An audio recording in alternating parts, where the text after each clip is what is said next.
Okay, thank you so much. It's nice to be here. I'll talk about E treatment eu vou experience falar sobre a experiência later de in the day, tratamento but I posteriormente wanted durante to o dia, mas first eu, talk just nessa briefly primeira about fala, eu should we queria worry. falar, será que nós devemos nos preocupar com a preocupação do HIV quando iniciando a terapia antirretroviral?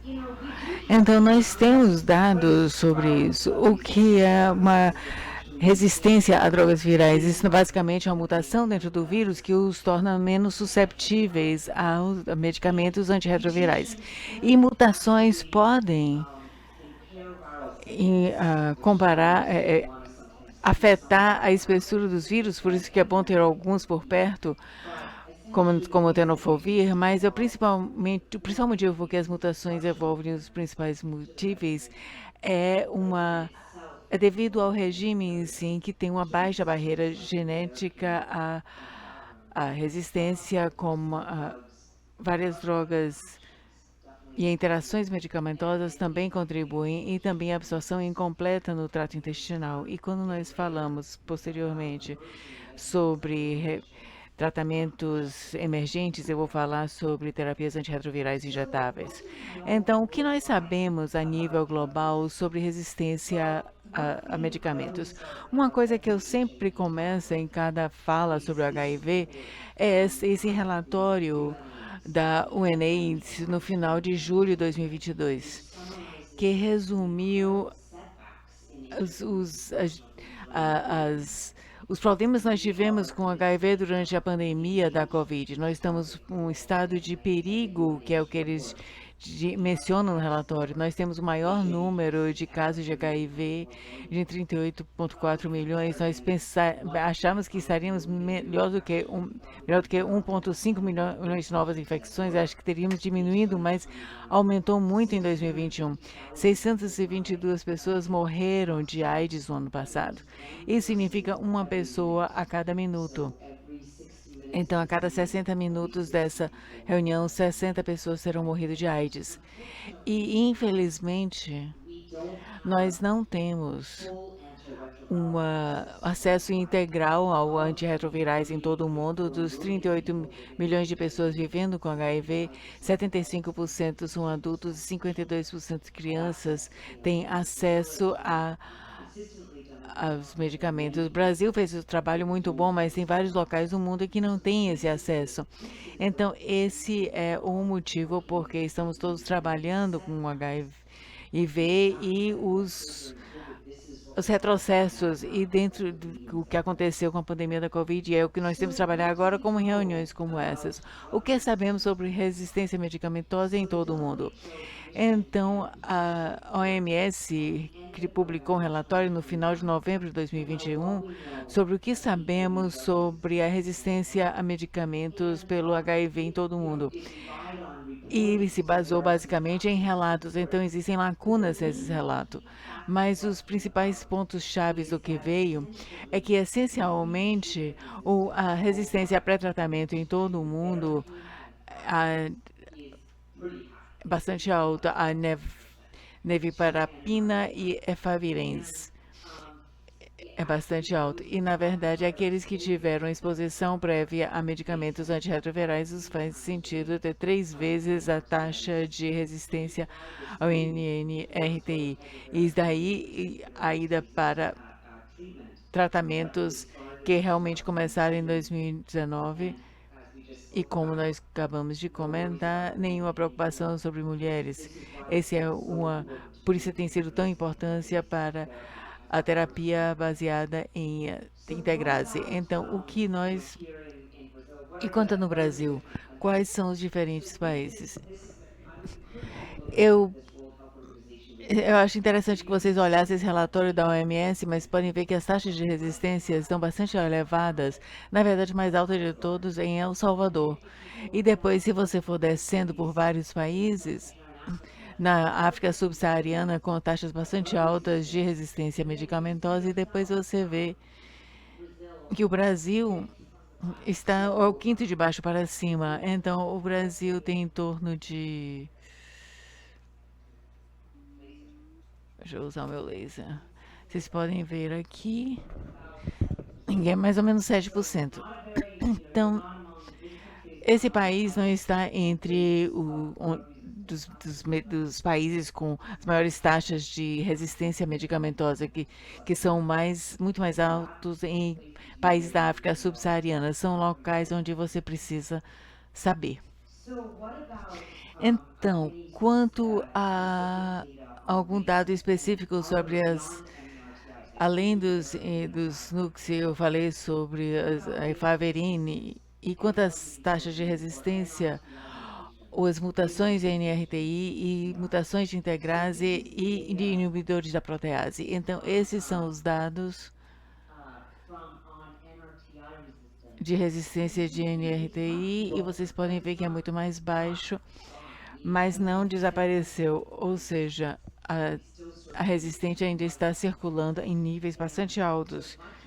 Então, muito mais baixos, e o NTR são os mais altos, mas temos níveis baixos de resistência, principalmente mutações aos INTR a nível mundial. E foi difícil encontrar os dados específicos para o Brasil, mas esse foi um artigo publicado ano passado, em 2021, e eu fiquei surpresa em ver esses números.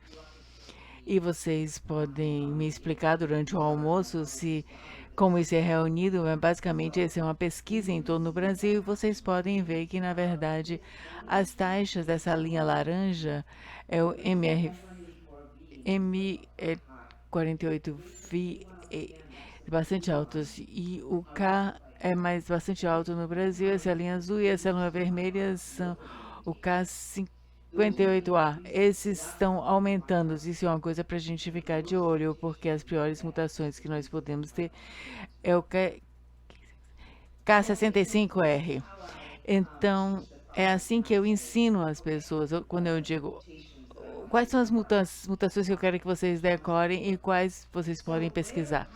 Então, como recomendamos nos Estados Unidos os testes para resistência? Nós realizamos testes para resistência quando qualquer pessoa está entrando em terapia e certamente mesmo em gestantes que tenha cargas virais detectáveis em terapia, e sempre que há uma falha virológica, nós temos um corte de 500 para essencialmente fazer testes de resistência. Mas, então, 500 é meio que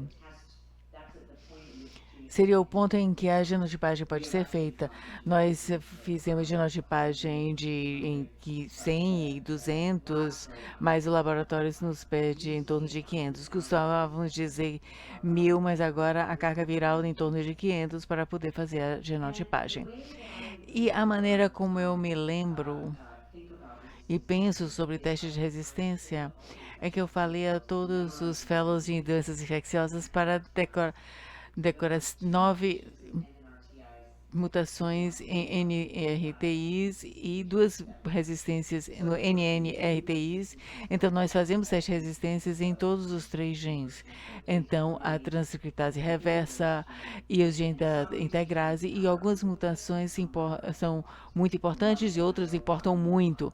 E aqueles que importam muito eu vou falar a respeito. Raramente faremos testes de fenótipos quando o genótipo foi tão complicado, é tão difícil de prever quão bem o medicamento vai funcionar. E o teste de fenotipagem é muito mais difícil criar em laboratório, em uma cultura viral, o vírus do paciente na presença de diferentes drogas, como elas funcionam. E, essencialmente, nós fazemos apenas em casos de resistência a múltiplas drogas, onde realmente precisamos usar drogas até mesmo com atividade parcial. Então, essas são as mutações nas quais eu penso para NRTI, que eu quero que os fellows de doenças infecciosas memorizem. E, essencialmente, no gene NRTI, eu peço que memorize o M184V, essa mutação que naturalmente confere resistência. Os TAMs, que eu vou resumir nos próximos slides, existem 6 destes, são mutações associadas à timidina. É importante conhecê-los, eles estão no códon, em vários códons do gene, então é importante memorizar os 6. Depois o K65R, que é a mutação associada ao tenofovir, que é muito sério, e o L74V, que está associado com a becavir. E esses 9 são as mutações que NRTI que eu pedi que lembrassem. E depois as mutações NNRTI, é importante lembrar o K103N, o Y181C, porque tem algumas preocupações em relação a ela, e depois eu falei a eles, eu eu disse a eles, eu posso passar para vocês quais as mutações de integra inibidores da protease que importam e outros. E quero ter um navio, eu tenho no meu celular, eu posso olhar no meu celular e eu tenho as 11 mutações que estão salvas no meu celular para quando eu precisar. E então eu não peço que memorize, mas eu tenho conteúdo no meu celular e eu olho ali. Então, quanto a esses termos, vamos lembrar os termos. Os termos, para lembrar deles, as mutações de análogos da timidina, nós temos as drogas antigas, mas eles são 41, 67, 70. Esse é um grupamento. E depois 210, 215 e 219. Esses são os 6 TAMs. E você sabe que, essencialmente, a maneira de pensar sobre estes, ou as mutações relacionadas à timidina, são importantes para todos os inibidores da protease e suas mutações. E quanto às... Então, essas são que eu peço que eles se lembrem, nós já falamos sobre isso, M184V, o K65R, é a mutação associada a tenofovir, mas basicamente confere resistência à maior parte dos NRTIs. L74V é uma mutação associada ao abacavir. Os 6 TEMs diminuem os NRTs, não significa que você não pode usá-los, depende da quantidade de TEMs. E então, se você tiver múltiplas mutações, lembre-se de uma coisa sobre o K65R, é que ele causa uma alta susceptibilidade ao AZT. Então, nós podemos usar desovidina ou AZT se nós que estamos realmente presos, não temos nenhum outro medicamento, e essencialmente nós temos um K65R, essa é a maneira de lidar com esse paciente. Na verdade, existem vias diferentes para todos esses padrões de resistência e não é importante memorizá-los, mas basicamente lembrar que o M184V é a maneira como a maior parte dessas vias segue, mas essencialmente existe uma via distinta entre as mutações e o K65R, normalmente você não tem os dois ao mesmo tempo. E novamente, o K65R, você pode resgatar essa mutação usando citonovir. Então, e quanto às mutações NNRTIs? Assim como eu não conheço o seu uso de rilpivirina no Brasil, mas as mutações para lembrar, K103N, porque o Y181C não é uma mutação importante, porque ele diminui a susceptibilidade à niveperina e efavirenz. E existem 5 mutações associadas à doravirina que não é muito usado no Brasil. Então, se você quiser se lembrar deles, nós usamos doravirina e lembramos dessas mutações, mas não é tão importante.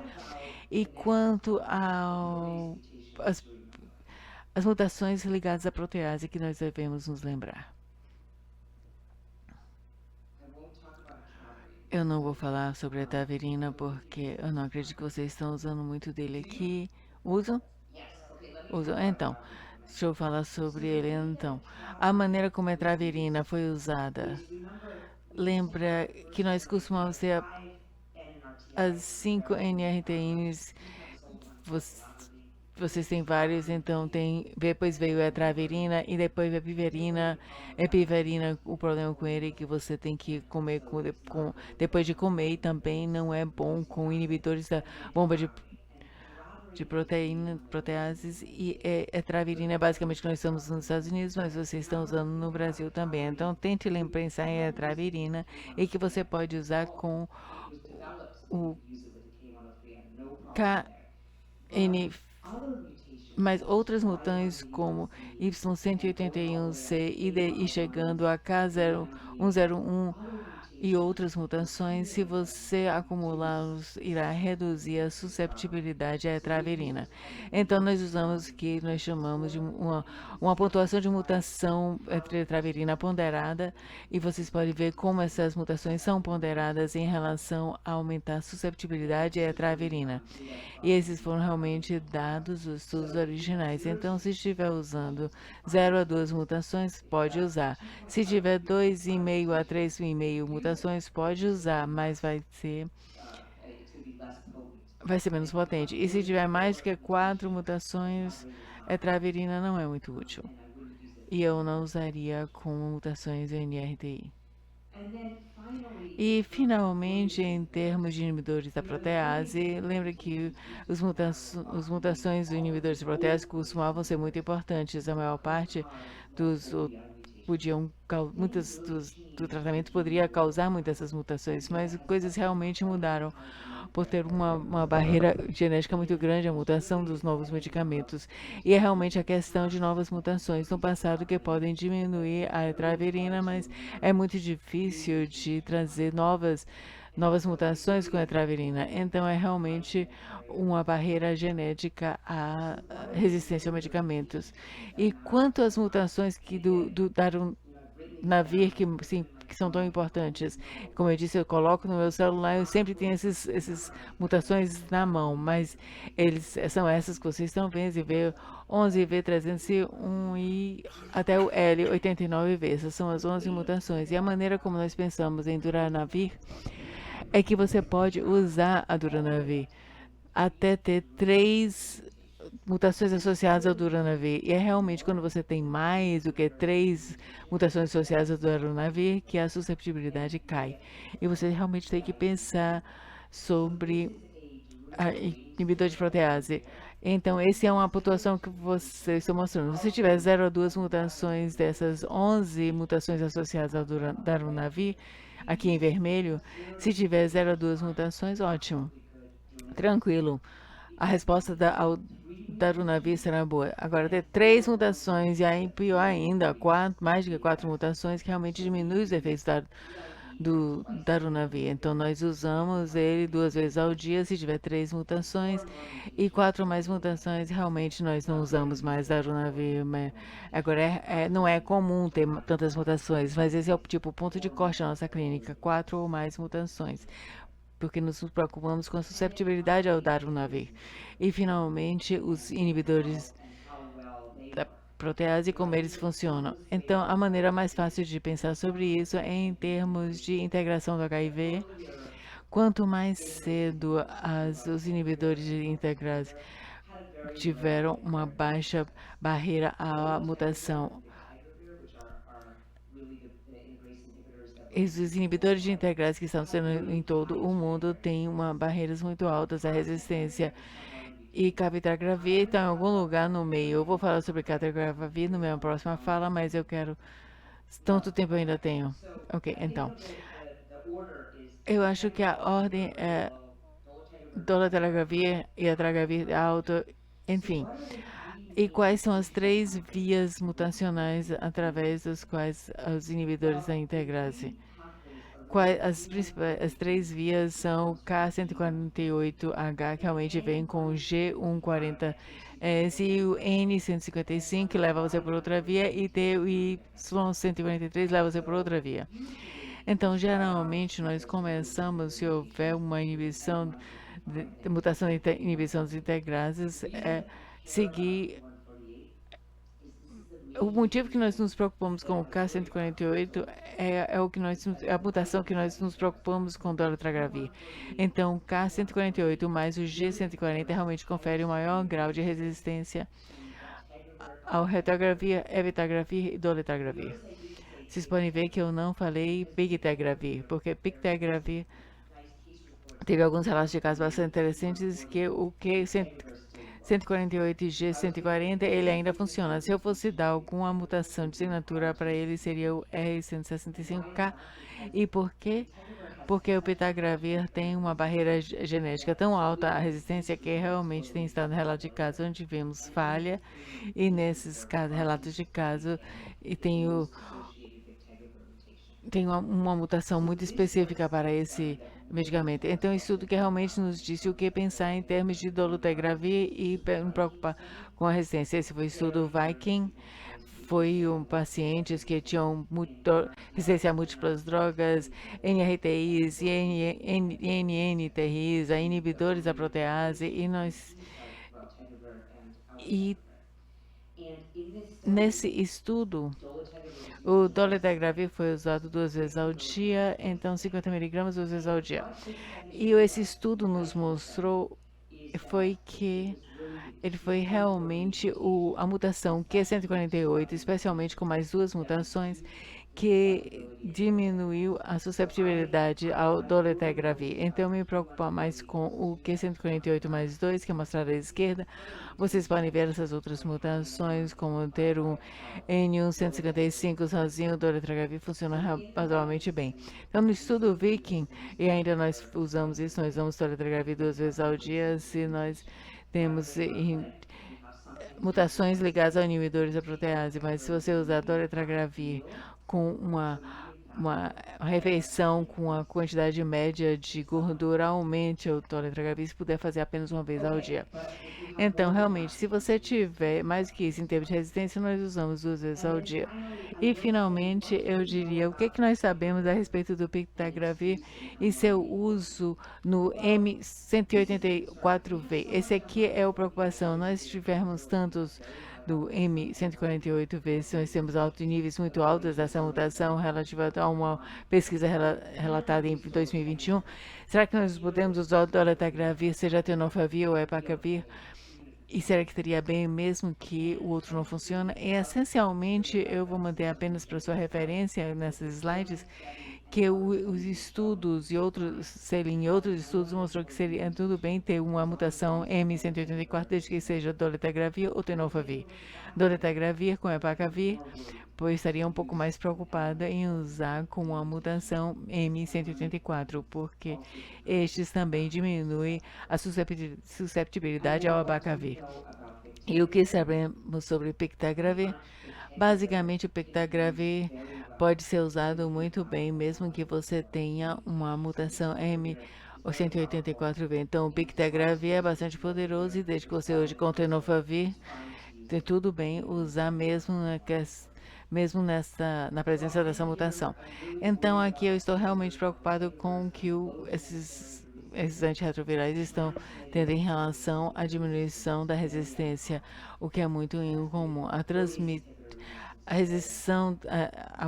transmissão da resistência ao inibidor de protease é muito raro também, então é porque nós temos que nos preocupar com a primeira geração de NRTIs, que não estamos usando mais, e temos que nos preocupar com o M184, que tem altos níveis aqui no Brasil. Eu faço perguntas no final. Ok. Muito obrigada.